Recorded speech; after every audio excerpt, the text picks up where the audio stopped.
આલ્પા વગાડવા બે અને એક એમને ભાવન બનાવ્યો તો માતા સિધોડીનો મઢ બનાવ્યો એ થીક બનાવ્યો મહાઠાઠને દર્શન કરો યા સિધોડી દેવના મારે જાવું તીરથ ને ઘાટ ને માતા સિધોડીનો મઢ બનાયો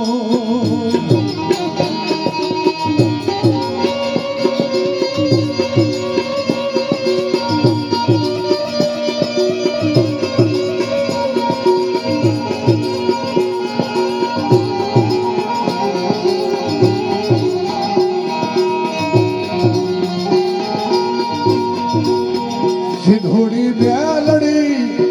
એક મઢે છે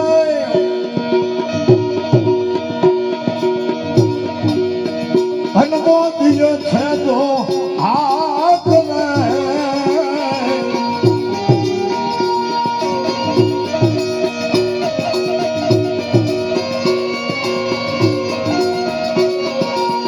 એ નરસિંહ સાહેબ માથે મોર વધારે નરસિંહ સાહેબ વધારે અનમોદીય છે એ હાકરે માતા સિધોડીનો મઢ બનાયો અને એ રાતના 12 વાગ્યાના સમયની માલમાં ઘરે હુતેલા લાખા દાદા ધૂણતા ધૂણતા મઢે આવે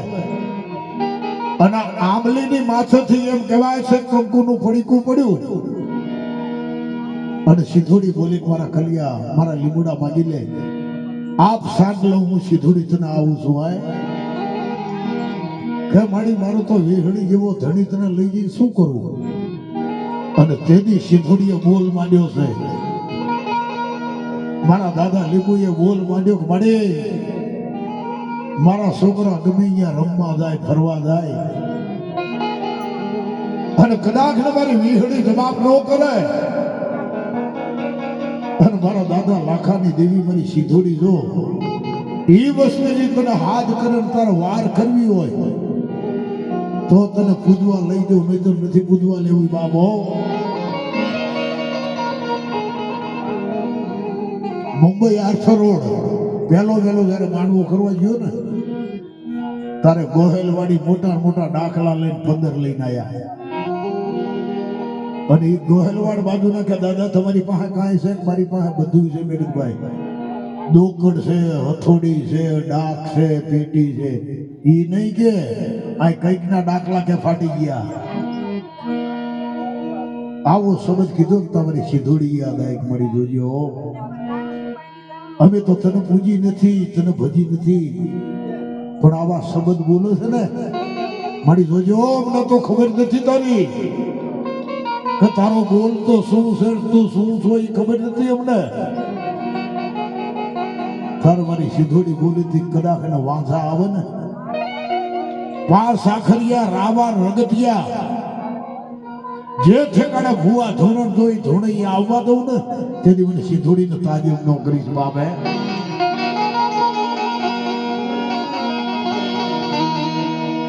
મારા દાદા લખાની દેવી મને તારે અટક આવ્યો ને તારે ડોક્ટરે કહી દીધું તું આ છોકરો મારી પાસે હતો તારા મા જે કોઈ હોય બોલાવી લે કે જાતો સમય નથી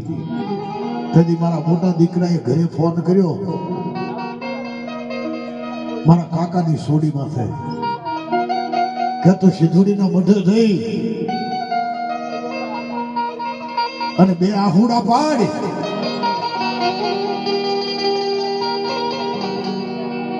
કાકાને મજા નથી લગભગ જીવશે નહીં અને એ ડોક્ટરો નક્કી કરેલું 15-20 ડોક્ટરો ભેગા થઈ ગયા કે હવે જાજો સમય નથી અને એ દીકરી આહુડા પાડ્યા ને તારે મારી સિધોડી સાંભળી લીધી હો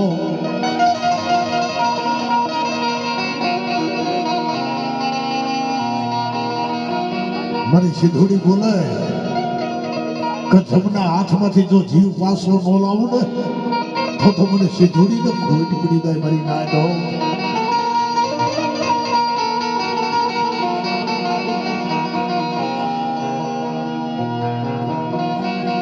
એક વાર જીવ તો પાછો લાવે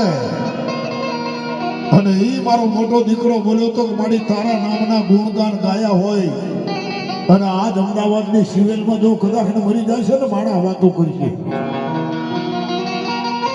કે ક્યાંય આ હાસા ભાવથી નહીં ગાયો હોય, ક્યાંય નાભીથી નહીં ગાયો હોય અને એ 5-10 મિનિટની માલમાં હું ઊભો થઈને બેઠો મારી ના જો ડોક્ટરો વિચાર કરી જાય એ અમારી સિધોડી માથે વિશ્વાસ હોય ને એ જગતની માલિકા રેઠા નો મૂકો મારી ના જો.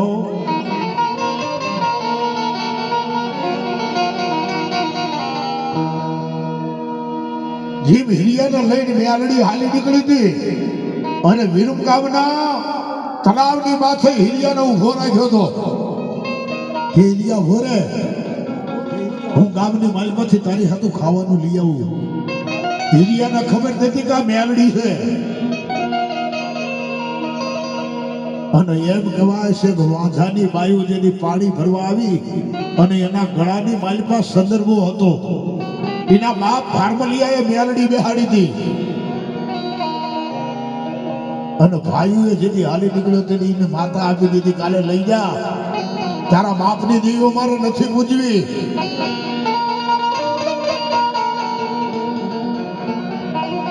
અને વિરમગામના આજે એમ કહેવાય છે મુળહન તળાવની પાળમાંથી જેથી હીરિયો હુઈ ગયો થાક્યો ભરાયો અને વાંઝાની બાયુને એમ થયું કે જો આ સંદર્ભાનો ઘાઘરો કર્યો તો કેવો સારો લાગે પણ કે આપણેથી ન લેવાય. હાલ વાંઝાનું જઈને વાત કરવી ગમે એમ કરી ના લઈ લેશે. જો સીધી રીતે આપશે તો ચીમ નહીં તો એની પાસે વધ્યા છે આની માથે વધ્યા નાખી દે છે. પણ મારી મેલડી તો એની હાથું ખાવાનું લેવા ગઈ હતી બાપે અને તેની એ મારી મેલડી એમ કહેવાય છે કે વાઘરણનું રૂપ લઈ અને હીરિયાને જમાડવા માટે અને એ મારી મેલડી એમ એવું બની